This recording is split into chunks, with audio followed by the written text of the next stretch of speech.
आप सभी अभ्यर्थियों का स्वागत करता हूं आपका अपने YouTube चैनल टेट की पाठशाला में।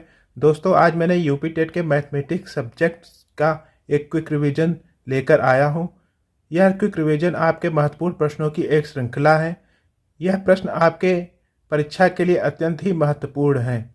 अतः आपसे निवेदन है कि आप वीडियो को पूरा देखिए और प्रश्नों को अच्छे से समझिए, जिससे आपके अच्छे से अच्छे अंक प्राप्त हों।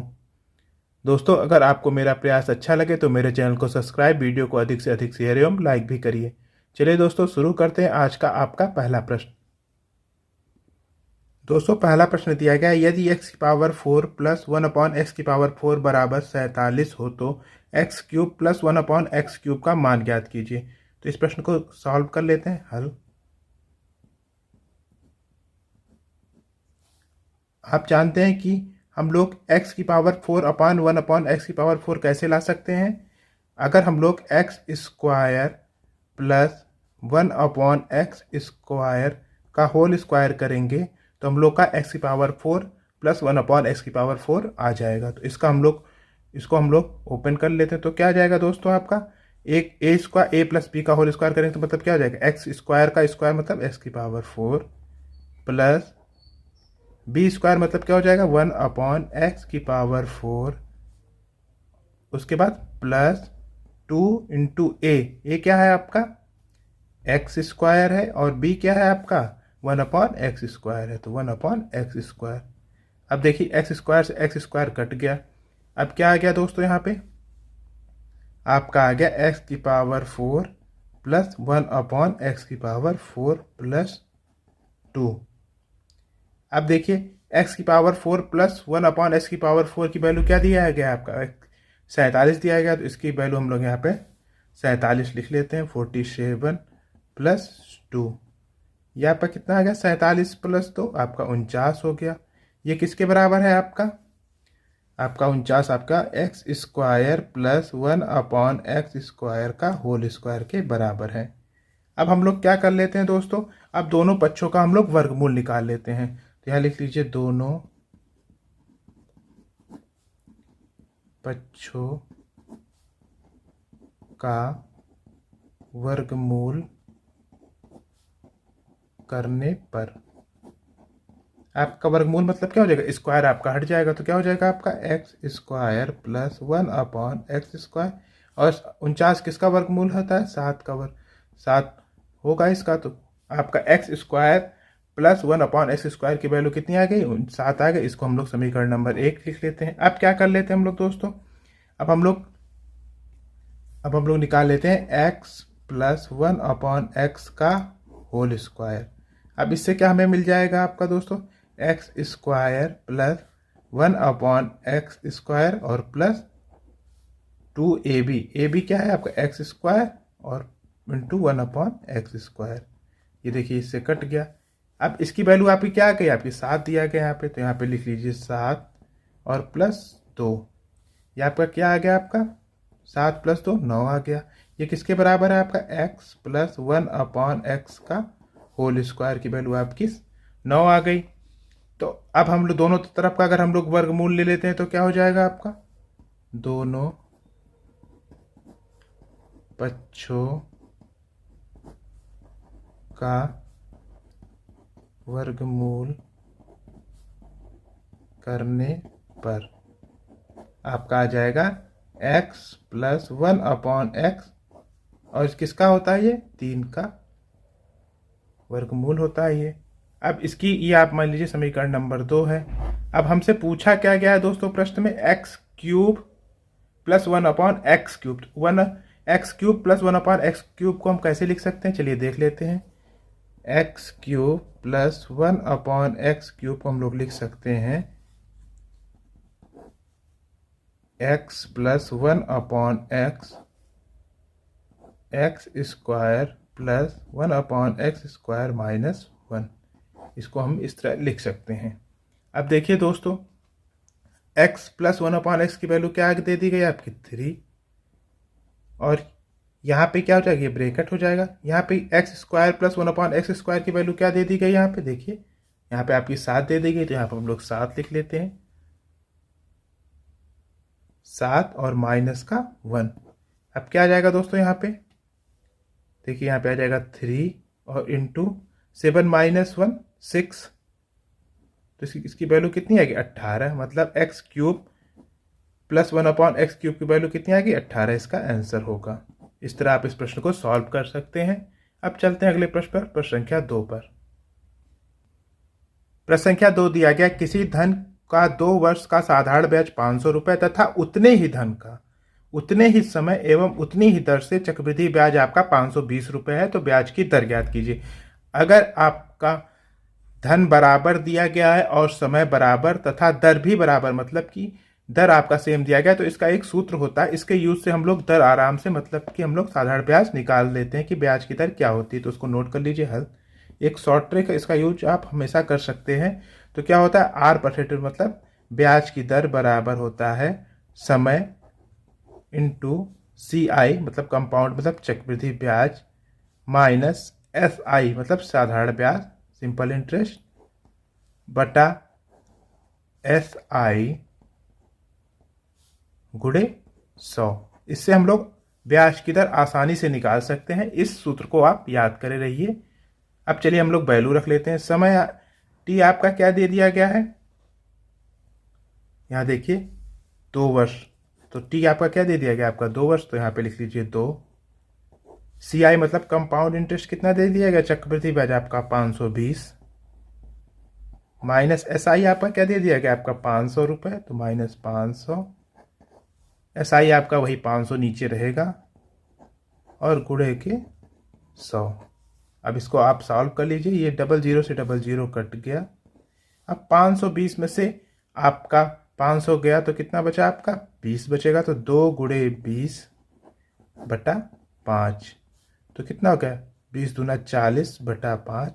अब 5 का पहाड़ा आप पढ़ लीजिए, 5 करना 5, 5 अट्ठे 40, मतलब R% कितना आ गया आपका, बराबर 8%, मतलब ब्याज की दर आपकी कितनी आएगी 8%। यह इसका आंसर होगा। यह रहा आपका शॉर्ट ट्रिक। इस तरह आप प्रश्नों को आसानी से सॉल्व कर लेंगे। बस आप इस सूत्र को नोट कर लीजिए अपने नोटबुक में।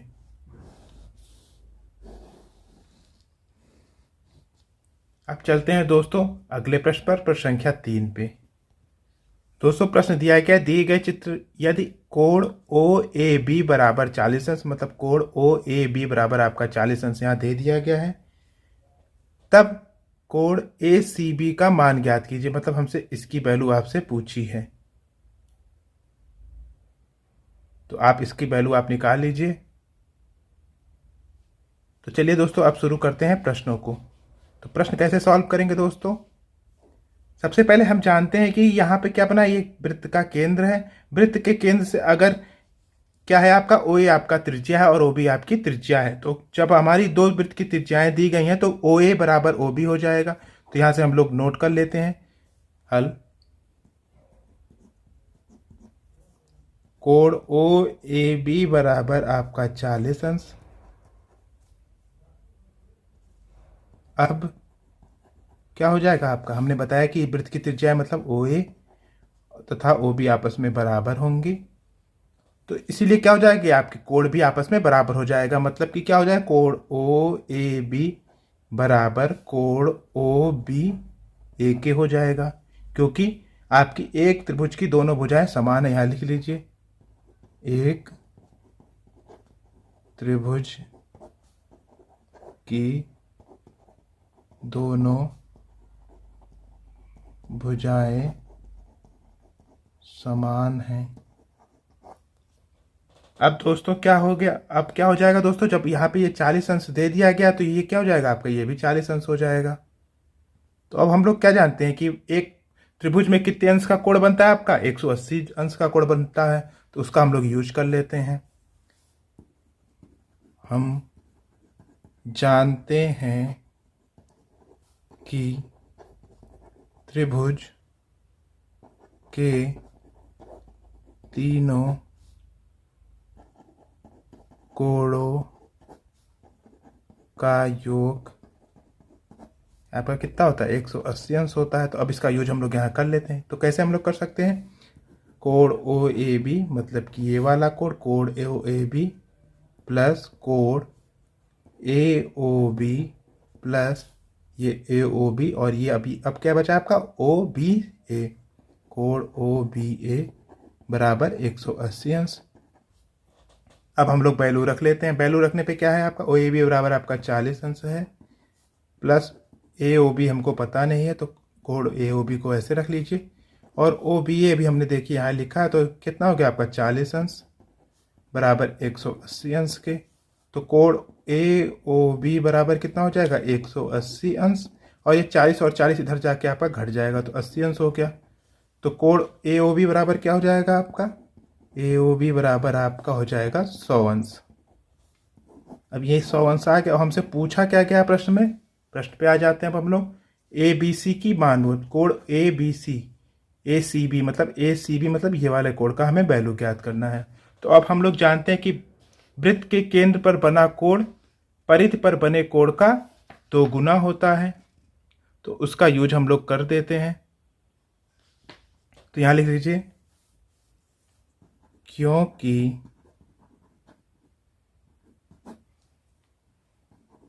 वृत्त के केंद्र पर बना कोण परिधि पर बने कोण का 2 गुना होता है। तो क्या हो जाएगा, परिधि पर बना कोण केंद्र पर बने कोण का आधा हो जाएगा। इसलिए परिधि पर बना कोण केंद्र पर बने कोण का क्या हो जाएगा, आधा हो जाएगा, आधा हो जाएगा। मतलब हमसे क्या पूछा गया था, ये आपकी परिधि तो हुई, ए सी आपकी परिधि हो गई, तो ए सी बी और सी बी भी आपकी परिधि, तो ये आपकी परिधि पर बना कोण हो गया। तो हमसे ए सी बी की वैल्यू पूछी थी, तो हम ए सी बी की वैल्यू कैसे निकाल सकते हैं।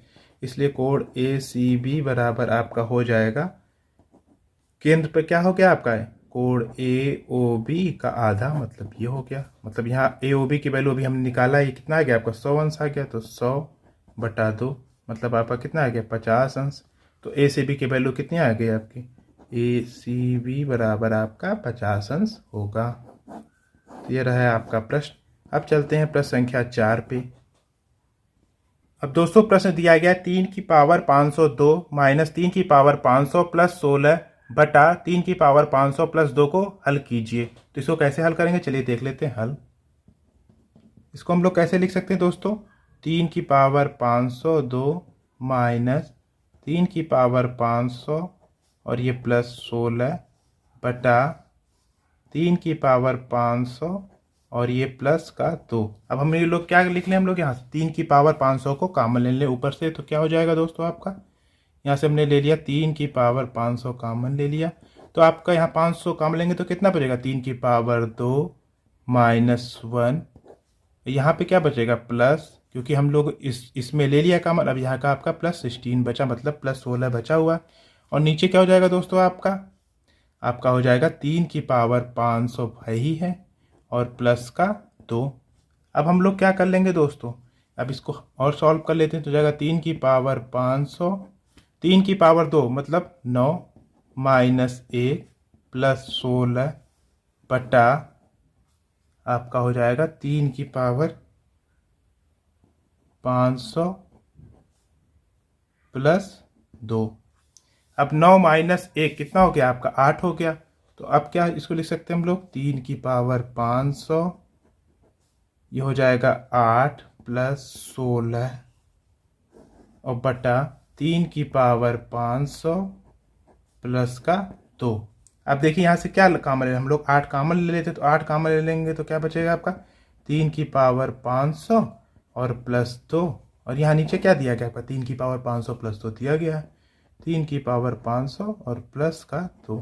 अब देखिए ये दोनों कट गया आपस में, तो इसका आंसर क्या आएगा आपका, इसका आंसर 8 आएगा। अब चलते हैं प्रश्न संख्या 5 पे।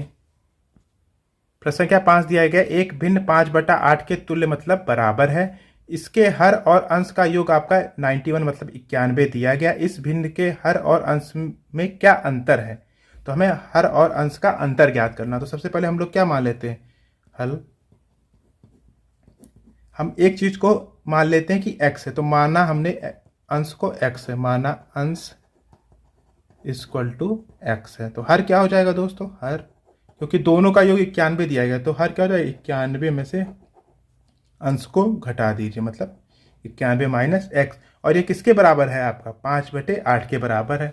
तो प्रश्नानुसार अंश आपका क्या हो जाएगा? इसके अनुसार x बटा हर क्या हो जाएगा? 91 माइनस x बराबर किसके है? आपके ये 5/8 के बराबर है। अब इसको आप सॉल्व कर लीजिए। तो सॉल्व करने पे क्या आएगा? 8 का गुणा x में कर देंगे तो क्या हो जाएगा? 8x बराबर 591 माइनस x। तो क्या हो गया आपका? 8x बराबर 5 का अंदर गुणा कर लीजिए, 91 में 5 का गुणा करेंगे तो कितना आएगा? 455 माइनस 5x। अब इसको और सॉल्व कर लीजिए, 5x को उधर लेके चले जाइए तो कितना हो गया? 8 और 5 13x बराबर 455। अब इसको x का मान निकाल लीजिए, तो x की वैल्यू क्या हो जाएगी दोस्तों? आपकी 455/13। इसको आप सॉल्व कर लीजिए। 13 एकन्नम 13, 13 तिया 39, बचेगा 6, 13 बचे 65। मतलब कितना आ गया x की वैल्यू आपकी?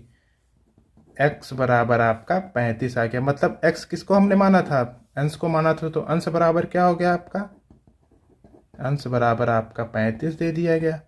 तो हमसे पूछा क्या गया था? हर इससे निकाल लेते हैं हम लोग। हर क्या हो जाएगा? 91 माइनस अंश। अंश कितना दे दिया? 35। तो कितना हो गया आपका? 56 आएगा। तो हमसे पूछा गया था हर और अंश का अंतर। तो हर माइनस अंश बराबर क्या हो जाएगा? 56 माइनस 35। कितना आ गया आपका? 21 मतलब 21। तो इसका आंसर क्या आएगा आपका? 21 आएगा। अब चलते हैं प्रश्न संख्या 6 पे। दोस्तों प्रश्न दिया गया ए के पास b से 20% अधिक धन है और c के पास b से 20% कम धन है। ए के पास c से कितने प्रतिशत अधिक धन है? तो इस प्रश्न को कैसे सॉल्व करेंगे? चलिए हल कर लेते हैं। तो यहाँ पे आपको एक ध्यानपूर्वक पढ़ना है। प्रश्न को दिया गया ए के पास b से 20% अधिक धन है और c के पास b से 20% कम धन है। तो हम लोग यहाँ मान लेते हैं, माना b का धन x 100 रुपये है, माना b का धन इक्वल टू आपका 100 रुपये, 100 रुपये है। अब देखिए ए के पास कितना हो जाएगा? ए के पास b से 20% अधिक है, तो मतलब 100 का 20% कितना होता है? 20 होता है।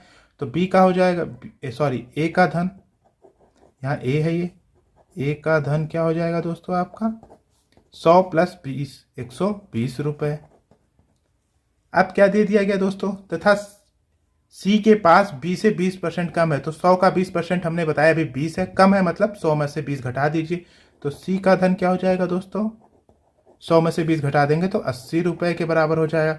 अब हमसे पूछा ए के पास सी से कितने प्रतिशत अधिक धन है। तो अभिष्ट प्रतिशत हम लोग प्रतिशत निकाल लेते हैं। तो प्रतिशत बराबर क्या हो जाएगा आपका?